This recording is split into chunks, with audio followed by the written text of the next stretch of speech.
The Consactor's soldiers are amassing outside the mission at the Stationary Hill post office. Lark glances at them warily from down the street as she threads her way through an intersection, being sure to keep plenty of pedestrians and wagons between her and them. The media contingent is there as well. A broadcasting tent and a dais are being set up. Jedediah Palm, the voice of the teletheric transducer, is there.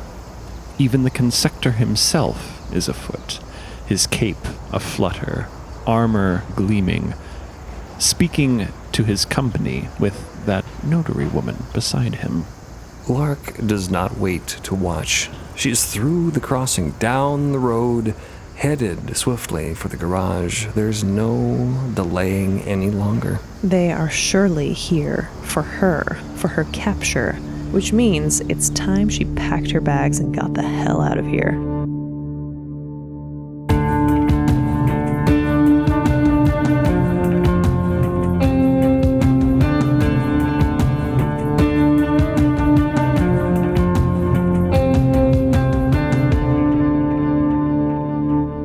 Welcome to Joe's Garage. This is Joe's Garage, here slightly further down the hill, down the road from the top of Stationary Hill. Joe's Garage is an excellent garage. Well, it's a garage. A Bocular vehicle servicing station, you know. A garage. Now, because the E fell off years ago and everyone thought it was funny and started calling it a garage instead of a garage, and it stuck, and Joe thought it was great. It's kind of a Stationary Hill in-joke. Joe's Garage. His teletheric jingles are catchy, to say the least. Lark is here. Her motorcycle, if you can call it that, is here too. She is working on her motorcycle, giving it a somewhat urgent tune-up, because she intends to take a somewhat urgent ride on it, a somewhat long distance, very soon. The garage is not really meant for self-service, but Joe makes a special exception for Lark. They have some kind of deal worked out. So he leaves her alone as she tinkers there and makes use of the garage's tools. He trusts her. She knows what she's doing and how to do it. Lark is currently lying on her back underneath the chassis of the cycle, tinkering, making a swift oil change. She's keenly aware that where she's going, there are no garages, so she'd better get her vehicle in tip-top shape before she has to skip town. The garage doors stand wide open, exposed to the street outside and the thronging crowd that seems to be assembling just outside. It really is thronging. Yeah, who cares, though? This motorcycle needs a tune-up. She works feverishly, aware that time is short. She doesn't know exactly how short, she just has a feeling it's short. Whatever they're up to, up there on the hill, it can't be good. Soldiers are never good in Lark's experience. Someone is calling her name and has been calling her name for a minute now. She turns around. Zila is there. Lark, she says. I've been calling. Can't hear you out there. Zila looks like she's on her way. She's half in and half out of the garage. She has the garage. Lark only spares her a sidelong look, but even that is enough to tell her that something has unsettled the girl. Something's wrong. Zila makes up her mind. She is coming into the garage. She is not on her way past the garage. She comes forward, approaching Lark. Lark, she says again, sort of unhelpfully. That doesn't really tell Lark much of anything. That is her name. Lark just looks at her, acknowledges her presence, goes back to working on her bike. Zila, I know we had plans, but I don't have time right now. Go find your dad. I will. That's where I'm going. But, Lark, did you hear? Zila is right there. She's very plaintive. This is very annoying. What does she want? Fuse is dead. Lark puts down the tool she'd been working with. Don't look at Zila. Nope, not going to look at her. Going to work on this motorcycle. Oh, Lark says. That seems like the right thing to say right now. She twists some valves. She reviews the tone of her voice in her mind. Was that sufficiently casual? Zila is on the other side of the motorcycle now, looking at her from across the seat. He's dead. I was there. Lark is immediately on guard. She works on her bike all the more intently. You were there, huh? Yeah. He's really dead. Why? Why were you there? Well, Zila is leaning on the motorcycle. This is a really bad time for this. Why does she have to be here right now? How does she know? That Sekla guy grabbed me and, well, I took him to Fuse's house and Fuse is dead. And I've been with them in their ship all morning. I just got out. They were questioning me. They wanted to know everything. Zila can't see what Lark is doing there underneath her motorcycle thing, which is a good thing. Lark isn't really doing anything. She's just kind of staring at the underbelly of the vehicle. More troubling, though, had Zila mentioned something about the Sekla? How'd he die?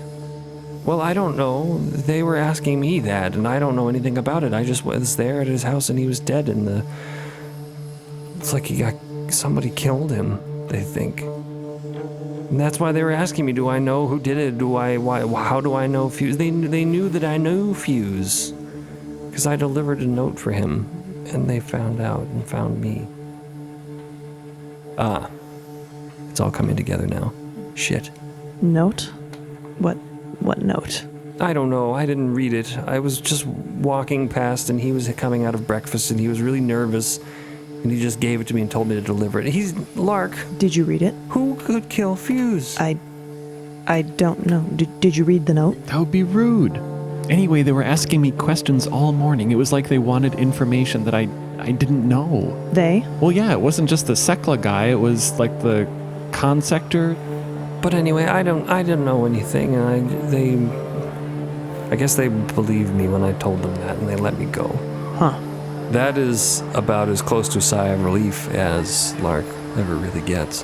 Have you told your dad this yet? No, I just got out of there when they just let me go. I was gonna go find him now. Well, you better get going. I'm sure he's worrying about you. It's actually getting harder for the two of them to hear each other speak as the hubbub and din of the street outside spills into the interior garage. They've almost been borderline shouting at each other this whole time, and now they realize this, and what is going on? Zila looks around. There's a massive throng? Lark scoots out from underneath the motorcycle. People in the streets, everyone's there. Everyone's on the move. There's some kind of migration. Everyone's shouting. And people are full on running and congregating and yelling. A lot of them have sheaves of paper clutched in their hands. A lot of them have copies of the same book. The mood of the crowd isn't panicked. It's excited,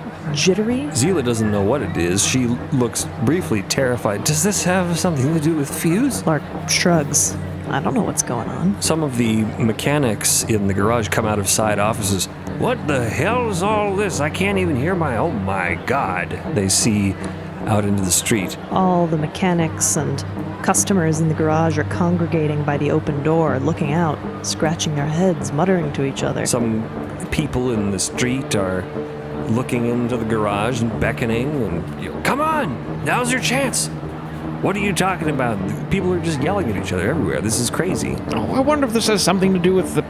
One of the mechanics goes over to the teletheric sitting on the workbench of the garage and cranking it on. They've interrupted my normal shows. There's some other kind of announcement. It's like on loop. And he turns the teletheric way up. It shrieks and squawks and, how long's this been going on? Somebody says. And another person there who, also has been listening in shouts, that's not even live anymore. That's just on loop now, 20 minutes or so ago. You're already late. And yes, there is a broadcast.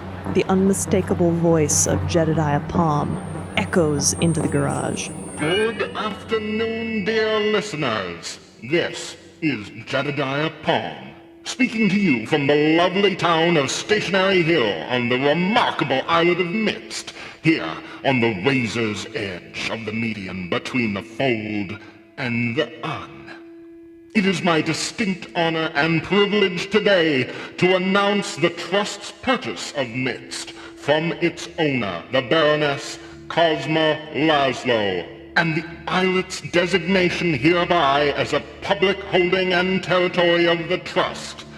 With this acquisition, it is decreed that the citizenry of the Trust be now welcome to benefit from Mist's bounty. Effected immediately, all trustees, be they denizens of the Un or of the Fold, anyone with valor to spare, are invited to take part in Mist's considerable worth. Claim an affordable share of ownership in this singular islet, and join us in the cooperative growth of its booming economy. Zila is listening, her brows knitted. She looks at Lark with total confusion. Joe takes off his cap, mops his forehead, and sinks down into a chair. Lark looks the same as ever, which doesn't mean that her mind isn't in turmoil. Speak with your local notary to secure your timely investment. For those not of the Trust, there is no better time than now to open a new account. And for the indefatigable inhabitants of Mist itself, in particular, considerable, I dare say, near outrageous conversion discounts for first-time accounts are available. Hurry, hurry, hurry. Rates are rising by the minute, and notaries are standing by in person and by wire. Mist belongs to you. Claim ownership. And the mayhem suddenly makes complete sense. Mist has been sold and is further for sale to everyone here. And everyone is rushing to get a piece of the pie. About 5 of the mechanics drop what they're doing, shout, "Oh my god!" and go sprinting to the street outside. Others who are more confused about the Trust and the way it works just Look at each other, shake their heads. what are we supposed to do now? What does that mean? It's sold? The broadcast continues to loop. Yes. Well, I wasn't expecting that, Zila says. Neither was I, Lark says, almost smiling, guarded relief flooding through her. I wasn't expecting that at all. Thank you for listening. New episodes of Midst are available every Wednesday on midst.co, on your preferred podcast app or platform, and on Critical Role's YouTube channel. If you would like to unlock more episodes, have an ad-free experience, and access rich lore-expanding bonus content, go to midst.co to become a paid subscriber. Follow us on social media at Midst Podcast for announcements and conversation. Please rate and review to help the story continue. Thank you.